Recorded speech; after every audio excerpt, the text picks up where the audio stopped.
Mark chapter 4, verses 35 through 41. On that day, when evening had come, he said to them, "Let us go across to the other side." And leaving the crowd, they took him, and with them in the boat, just as he was. And other boats were with him. And a great windstorm arose, and the waves were breaking into the boat, so that the boat was already filling. And he awoke and rebuked the wind and said to the sea, "Peace, be still." And the wind ceased, and there was a great calm. He said to them, "Why are you so afraid? Have you still no faith?" And they were filled with great fear and said to one another, "Who then is this that even the wind and the sea obey him?" Immediately he made his disciples get in the boat and go before him to the other side to Bethsaida, while he dismissed the crowd. And after he had taken leave of them, he went up to the mountain to pray. And when the evening came, the boat was out on the sea, and he was alone on the land. And he saw that they were making headway painfully, for the wind was against them. And about the fourth watch of the night he came to them, walking on the sea. He meant to pass by them, but when they saw him walking on the sea, they thought it was a ghost and cried out, for they all saw him and were terrified. But immediately he spoke to them and said, "Take heart, it is I. Do not be afraid." And he got into the boat with them, and the wind ceased, and they were utterly astounded. Good morning. It's great to see you this morning. I imagine you might be a little tired with 1 hour less of rest. But it is good that we can be together today. We've been looking at a series at the idea of revealed glory, and we're looking at Jesus and his life and the events of his life to see how we see his glory and how that reveals to us who God is. And so I want us to think for a moment today about the idea of glorious power. If I asked a volunteer to come up here and hold a snake, who would do that? Or maybe if I said, "Hey, would you go up on a high cliff without any guardrails and stand on the edge," would you do that? No light, and walk around. I think all of us would say, "I'll pass on those." Fear is an interesting thing. It has a way of gripping us, of controlling us, and even sometimes paralyzing us. Some fears are natural, like a fear of danger. But other fears run deeper. We fear the unknown. We fear losing control. We fear being completely helpless. Now, imagine you are in a small fishing boat in the middle of a lake. It's at night. The wind is howling. The waves are crashing against the side of your boat such that the water, you've been rowing for hours. And no matter how much you try, you can't seem to get anywhere. You start to wonder, are we even going to make it? Fear starts to creep in. This is exactly what the disciples faced. Not once, but twice. 2 different storms, 2 different moments of fear. And in both moments, they came face to face with something that would challenge the way that they saw Jesus and the way that they saw their fears. I hope this morning, as we look at these accounts, as we look at the glorious power of Jesus, as we've had the accounts both in Mark chapter 4 and Mark chapter 6 read for us, I want us to sort of just have a little bit of context for what's going on in these passages. So if you think about the Sea of Galilee, it's called the Sea of Galilee, but it's not very big. It's only about 13 miles long and about 8 miles wide at its widest point. And what you find with the Sea of Galilee, especially from a topography standpoint, is the Sea of Galilee is actually 700 feet below sea level. But all around it, from like if you go to the eastern side of it, you have the Golan Heights, which just almost immediately start to just go straight up. To the north, you have Mount Hermon, which is about 9,000 feet above sea level. To the west, you would have... So the idea that you have here is, and this one will show it a little bit better, just the idea of, think of the trough that the Sea of Galilee is in. As cold winds would blow off of the Mediterranean Sea, well, it would then come over and it would mix with the warm air that's trapped down at the sea itself. And so it's basically the idea is it is very easy for storms to come up very quickly on the Sea of Galilee. Very violent storms that can happen. And when you think about the Sea of Galilee, for the Jews, that the sea itself came to symbolize the dark power of evil that was threatening to destroy God's creation, God's people, God's purposes. If you think about the Jews, they were not seafaring people. They stayed on land. Think about the idea of the power of evil. And so when we look at this picture that is presented in Mark chapter 4 and chapter 6, we see this battle, if you will, that is going on against the storm and the disciples. Let's just think for a moment about the storm's power. In Mark chapter 4, Jesus has been preaching all day. He's actually been preaching from a boat. So if you'll recall from the very first part of chapter 4, he stepped out into the boat so that people could hear him. So all day long he's been preaching from this boat, and he then says to the disciples, hey, let's go over to the other side. So it's now evening, and where they were to where they were going was about 5 miles, is what historians would say. Jesus is tired. He comes up quickly, and these strong waves are coming now over the boat, such that the disciples, they can't bail out the water fast enough. And they are in terror. Which tells us something, because there are seasoned fishermen in this boat. They have known the Sea of Galilee all their life, and yet they are fearing for their lives. So this must have been some extraordinary storm that is going on as they fear for their lives. In Mark chapter 6, Jesus has just fed the 5,000, and he sends the disciples on. He says, you all get into the boat and you all go on ahead. I'm going to go and pray to my Father. And again, the wind comes up, the storm comes up on the sea, and the wind is so strong the disciples have difficulty rowing the boat. From what John's account tells us, that they've gone about 3 or 4 miles.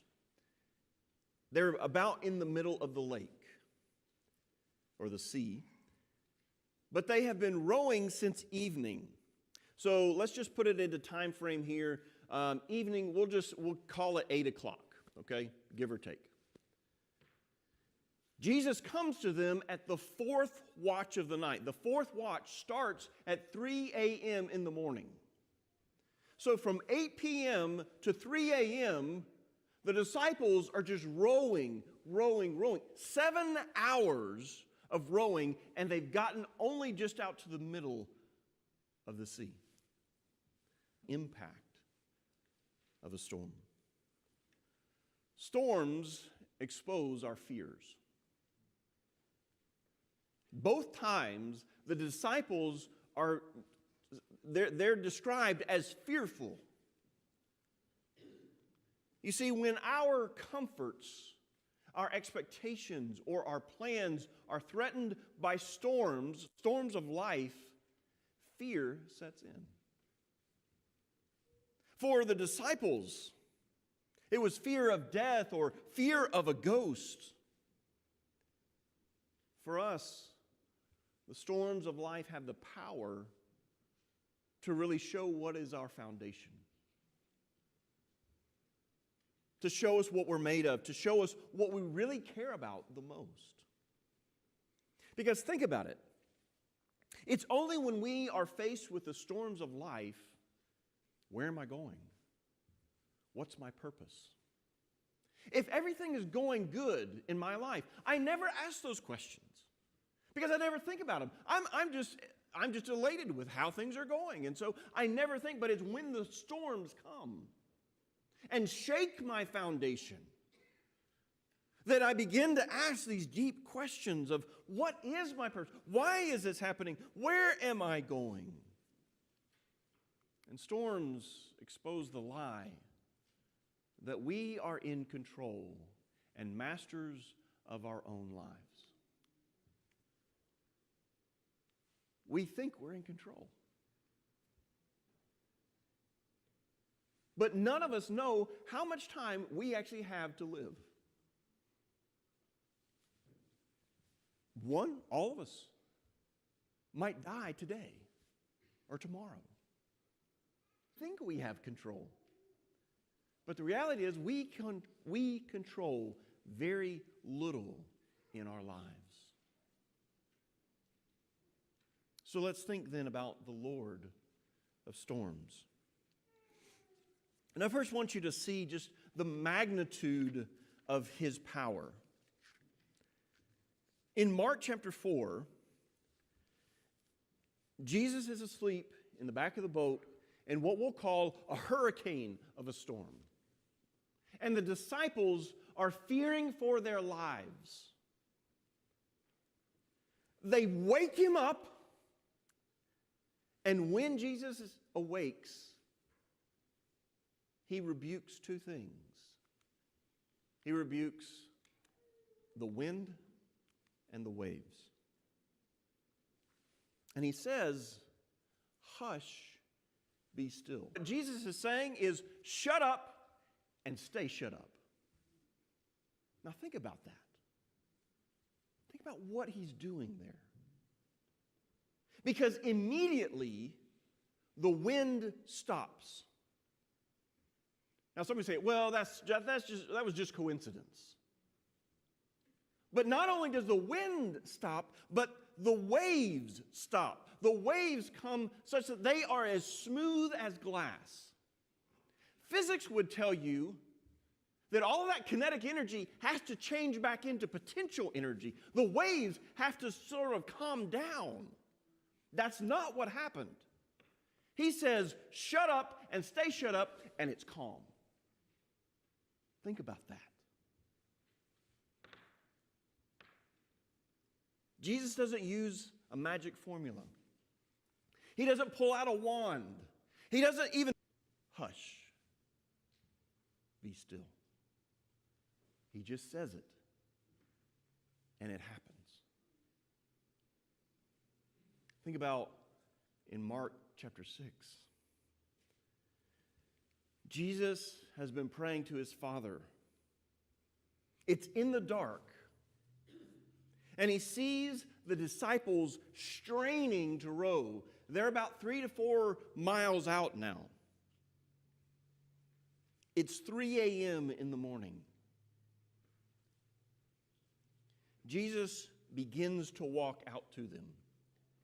And both Mark and in Matthew's account,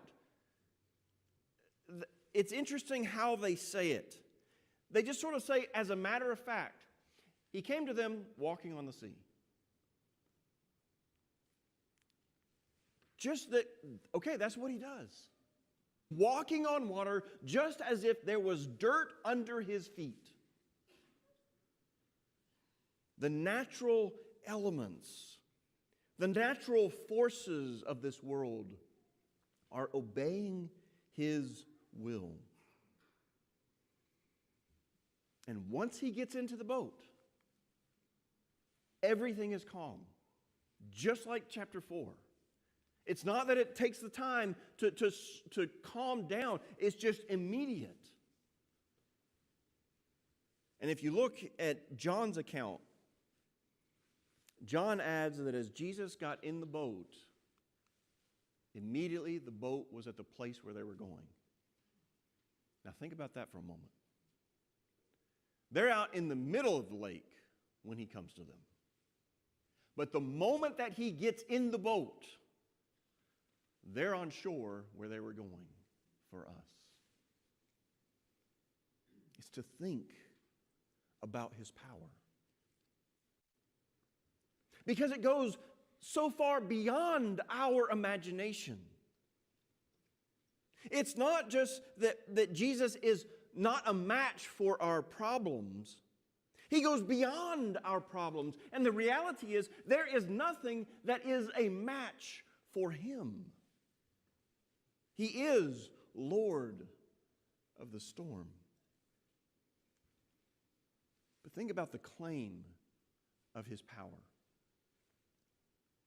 In the ancient cultures, as we said, they viewed the sea as this uncontrolled power, chaos that only God could control. Jesus here doesn't call on a higher power. He doesn't call on his Father to say, give me the power to calm. Now think of what he's saying here. Jesus is saying, not that I have power, but that I am power. In Psalm 29 and verse 3, there it says, the voice of Yahweh is over the waters. The God of glory thunders. Yahweh over many waters. Why is God able to stop the storm and the waters? Well, because of what this verse is showing us. Yahweh is the one who thunders. He's the one who is bringing all of this about. He's the one who is in total control. Now think about this for a moment. In Mark chapter 6, by them. Now, it's not that we think of it immediately like, well, what? Is he like not just wanting to get in the boat? He's just going to go around them and just keep on going? That's not it. What he is saying there, that phrase, to pass by them, is the same idea as what is used in Exodus chapter 33, verse 22, when God is coming and he is going to show his glory to Moses. He puts Moses in the cleft of the rock, and he says, while my glory passes by. Something else to think about. The disciples are fearful of as we all would be. Somebody's walking on the water in the middle of the night. Who in the world is this? It must be a ghost, as they say. Jesus says, take courage. It is I. Those same two Greek words are the same words, am. Same words.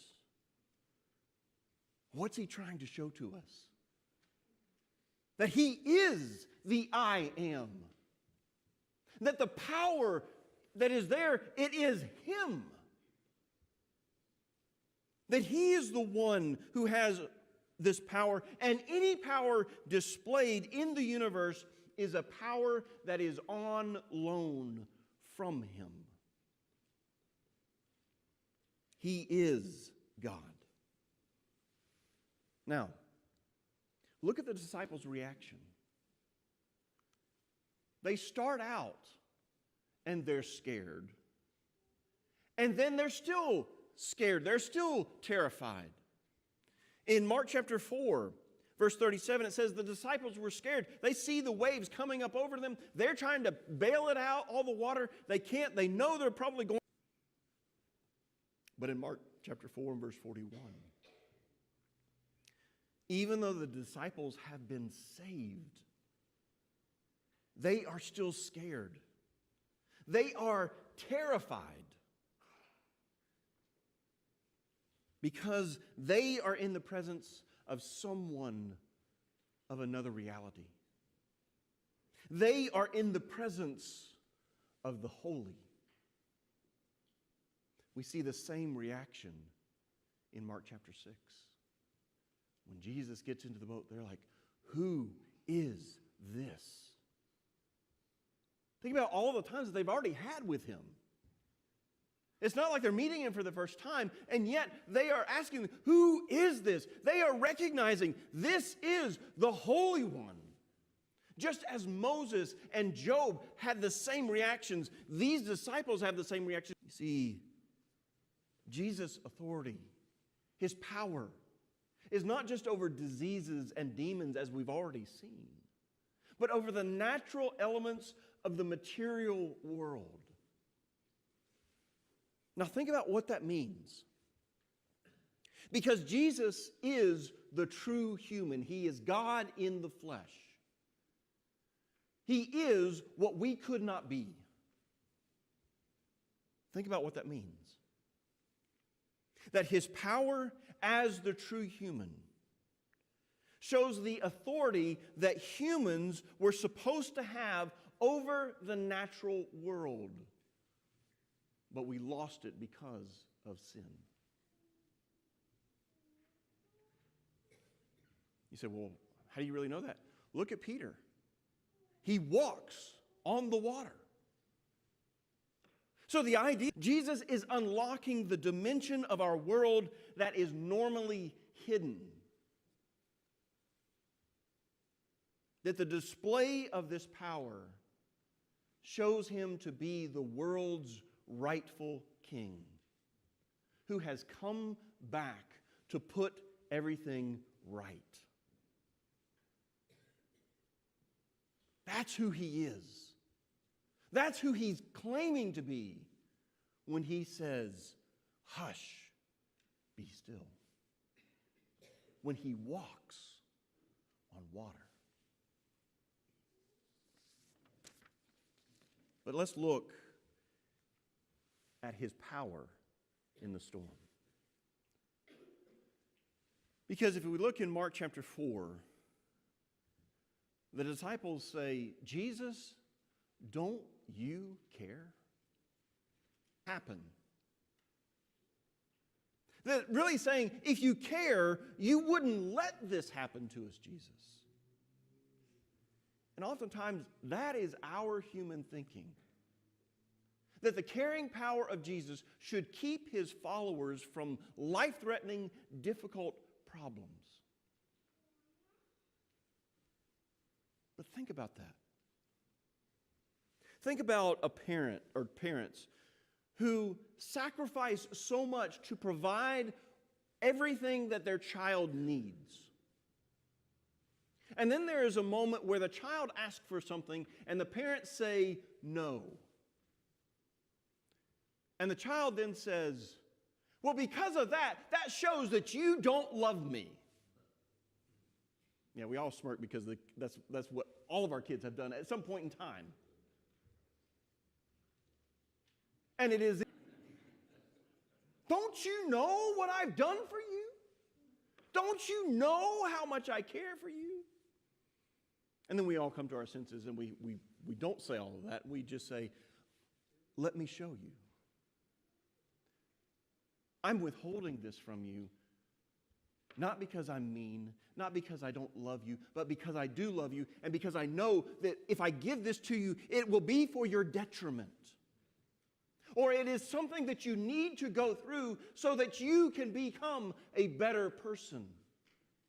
How many times then do we look at our lives and say, well, wait a minute, does Jesus really care about me? Doesn't he know what I'm going through? If Jesus has all power and he has given all for us, can we look at any love? Or as one person put it, if we start with the premise that God's caring power cannot allow us to go through storms, then all of our conclusions will be wrong. If I start by thinking God's power and bad things can't go together, then everything else that I think about is going to be wrong. Because God says, no, you do need to go through storms. In fact, it is Jesus' power in the storm that we see. Because Jesus knows there are things that you need to go through that, yes, will seem hard. Yes, they will seem unbearable at times, but you need to go through them because it makes you trust in Jesus. To Jesus. Because notice Jesus' answer to the disciples. He says, where is your faith? I think in Mark's account, he says, do you still have no faith? What does he mean there? Well, they should be focusing on what they know about Jesus. He's saying there, use your faith. Faith isn't something that I just have an intellectual idea about, that oh yeah, I know who God is. No, faith is something that you put it into practice. Well, what does that mean? It means that what he is saying is you have what you need to meet the problem at hand. Think about what Jesus had already said to the disciples. Number one, he said, let's go over to the other side. That he was giving, let us all go over to the other side. Well, if they're in the middle of the storm, what should they have done? Well, Jesus said, we're going to go to the other side, so I need to trust that that's what's going to happen. Even in the midst of this storm. That they had seen what Jesus could do. That they knew what he was capable of from past experiences. So that really brings us to a question for ourselves. How do we see Jesus? Do we treat him as if he has all authority over every aspect of our lives and of our world? Because if so, we don't have anything to fear. The reason for our fear is that our faith is in the wrong place. That's exactly what Jesus is talking about in Matthew chapter 7. When he gives the picture of the two houses, one built on the rock, one built on sand. It's the same storm that comes against both of them. But the question then is, where is my trust placed? Is it in my own wisdom, or it is in Jesus? Do I say, well, Jesus, you must be trying to you must not like me because you're making all these things bad happen to me. That's not what he's saying. That's not what he does. Look at how he has cared for us over and over and over again. He's saying, I want you to get better. I want you to become something that you cannot be unless you go through this storm. Or is our faith in something or someone else? Let me draw your attention to one other aspect that Mark presents for us here. And that's a comparison. That really, there's a comparison here between Jesus and Jonah. Think about the two stories. Both are out at sea in a boat. Both are in a storm. Both are asleep. Both Jesus and Jonah have sailors come to them, and the sailors say, we're perishing. God then does a miracle, and the sea is calm. And the sailors are more terrified after the storm. Now, if we look at all these comparisons, but is that really the difference? Because Jesus is saying, I am the true Jonah. What was Jonah's mission? It was to save Nineveh from imminent judgment. Jesus is saying, I have been thrown into the only storm that will destroy you. And that is the storm of sin. Because what we owed was our death for what we have done in rebellion against God.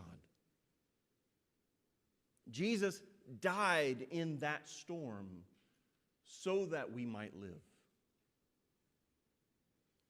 And when we see him dying in that storm, his love for you and me.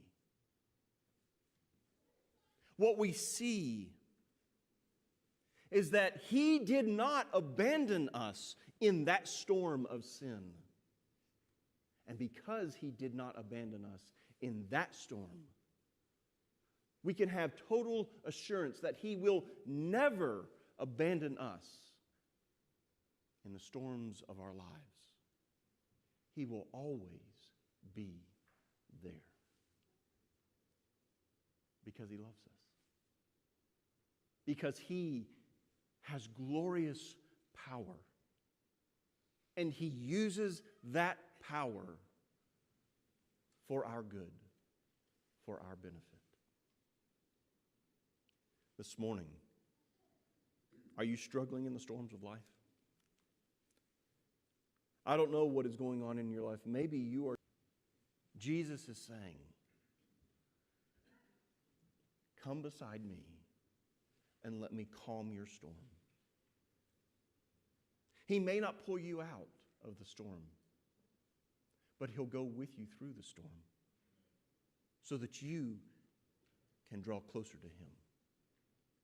That's his invitation to you this morning.